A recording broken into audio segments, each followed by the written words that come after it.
Today I'd like to discuss the time me and my father were viciously accosted by thousands of spiders.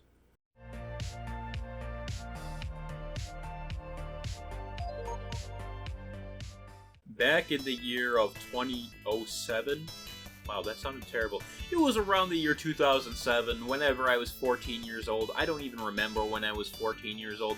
Me and my family went up to my grandparents' cottage up in Ontario. No, not Ontario, Canada. Nothing that cool. We went to Ontario, Wisconsin. It's a place, I guess.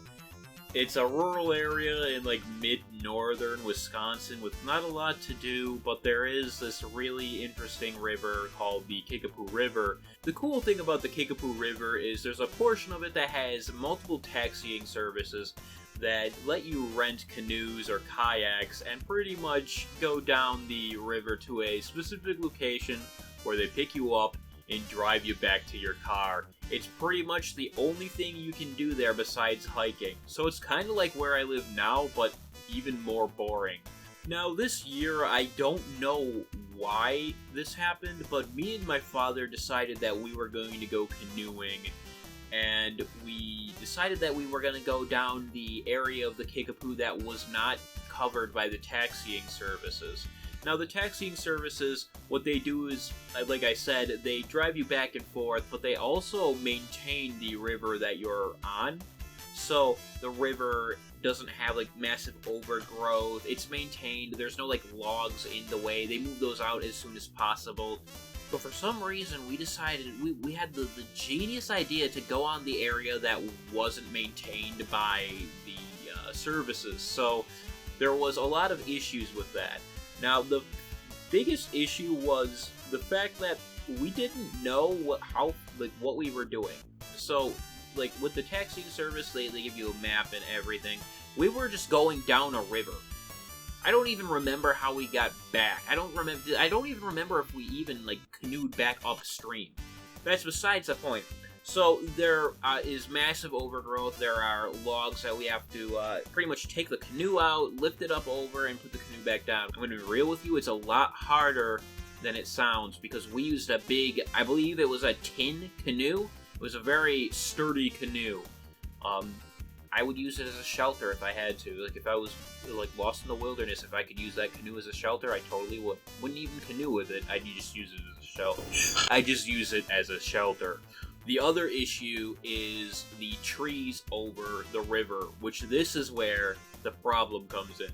So there was a lot of vegetation over the river, big trees, long grass, which somehow still got over the river. It was weird. So weird. It was like an acid trip. Maybe I was on acid. Probably not. So there's trees over the river, and normally you don't think that's too terrible. It's like, oh, there's trees over the river. Well, probably about midway through our trip, me and my father, minding our own business, illegally canoeing down a river we shouldn't have been canoeing down, apparently. Maybe, I don't know if it was illegal. I noticed a single spider slowly coming down onto the canoe. And that's a weird looking spider. I actually don't even remember specifically what the spider looks like. I do remember, however, it was way too fucking big. I hate spiders. Either the spiders have to never exist, or they have to be so big that I can just actively avoid them. If they're as big as this gun, I can see it, and I can avoid it. Or I can shoot it with a real gun. That's my ideal spider. Oh, giant spider scary. No, you can actually see the giant spider. You can shoot the giant spider. You can get rid of the giant spider. Those small assholes like the brown recluse or the black widow, you don't know until it's too late. You don't know until it's too late. Big spiders are better. But this spider was probably about this big. I don't know, probably about an inch and a half. I don't know my measurements. But it slowly comes down. I'm like, oh boy, that's terrifying. And then I look up. And then I see it. I see an armada of spiders falling down from the trees upon me and my father. It was like I was Vietnam. And me and my father were the Vietnamese soldiers.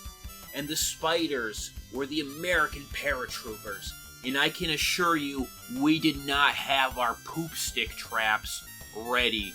Now, if you don't know what I'm referring to with my poop stick traps, they were pretty much little sticks that the Vietnamese would use to, impale incoming US troops. And they'd also rub poop on it. And this makes sense because if it doesn't kill you right away for being impaled by the stick, it's going to kill you from an infection. War is disgusting and terrible. Many unbearable hours later. It was fucking terrifying. These things were just falling out, and I was like, oh my god, Dad, oh my god. And I can assure you, my 14-year-old mind was trying his hardest to save his face and not cry like the little bitch he was. I had never been terrified of spiders before that. Now, I don't like spiders. I didn't like spiders before. I still don't like spiders. But at that point in time, it was safe to say that I probably developed a very, very temporary form of arachnophobia. It was, oh my god. So, me and my dad, we tried to, paddle away. So we're, paddling away, trying to get under the tree. Not trying to get under the tree, trying to get away from the tree. And, somehow we actually managed to do that. I saw, a couple landed on me. I assume a couple landed on my father. We were able to swat them off pretty quickly. But I did see several get onto the canoe, and I never saw where they went. They crawled under, some life vests or, life crap we had on the bottom. Technically we should have been wearing life vests. We're badasses. We're chads like that. So, there were probably a ton of those spiders hiding in the canoe afterward. In fact, there could be one of those spiders in my clothing. Because, I took the clothing home, I guess. I don't know. But, yeah, that was absolutely terrifying. So, what does this lesson teach me? If I'm gonna go canoeing, make sure it's in the open water, or it's a river that's serviced by a company. I hope you enjoyed my story. If you'd like to hear other crap like that, let me know. I usually don't do stuff like this, so, yeah, definitely let me know if you liked my story time. I can tell other stories that are kind of interesting, I guess. That'd be cool.